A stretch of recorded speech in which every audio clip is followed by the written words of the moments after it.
ya tu na tram ta lai me ten itu suin patian rong na dan tuka no te pon kan pui le maya dia sai pol tang lai to mi te te la cuma sane lo tu kan sai kan te pe wa dia su kan som te tin te gen lo kan sai le soan kung sang ni som ni bali kan dia om pui so atanga sang ni som ni le par dia om pui to ninga mami pastor dia sai pol member to te mi te ni ani do na ni dia sai pol director ratan ku ro than moi ra te assistant leader dia KGP ani nga tin conduct ratan tangkal lan sam kyang te pasar me nenga member to te Meisia mami tu khana tangin nula bisimu thantuangi nula lami pachuo nula dan feli nula remna lomi nula pakwai nula daldi kimi tin phar tu khana tangin nula imes tum kimi nula lal thapui nula banal soni pasar me tu khana tangin nula banal thaswali nula ing ome nula Elizabeth Osam dong kimi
example member katanya itu semua rongbolna dan semua titurin tusak nakan hana itu memang tuan bukan konten dan rencana ang sila example member tekuala rongkai na adam yang titurin kanine kanine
soya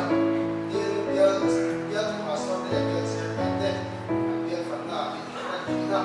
ada orang orang yang saksela kata dia ali kunjam sampai sampai mandi jam dia dia kau nasa lagi kau isas dengan kan sira so tasok ini tapi kau serang kan itu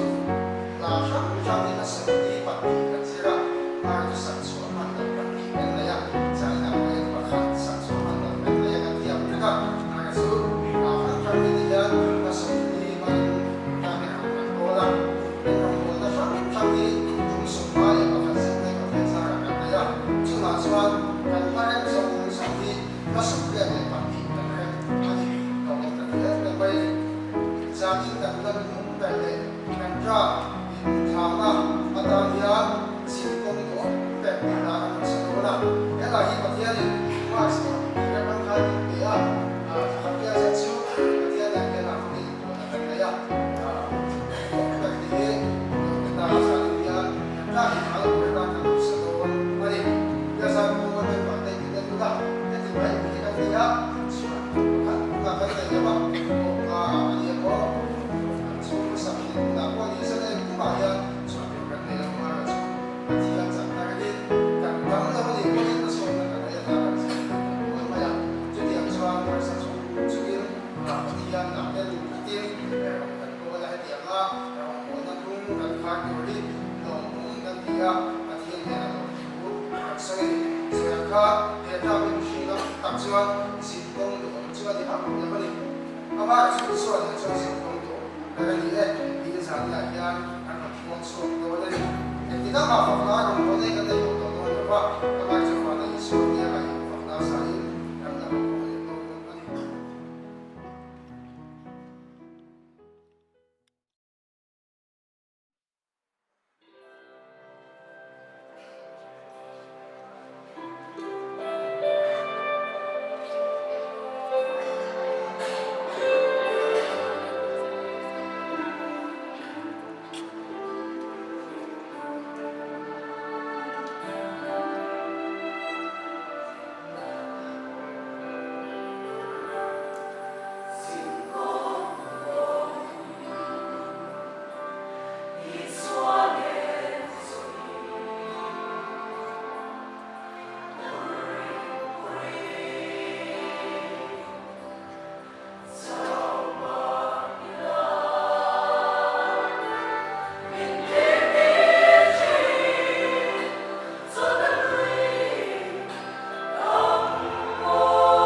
rồi nè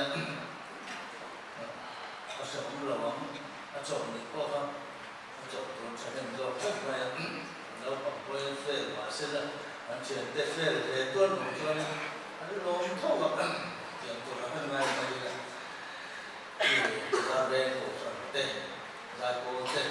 tất cả những cái tiền phẩm là đã mình làm thì vô vọng ra cổ cái chuyện đó rồi suy về anh đi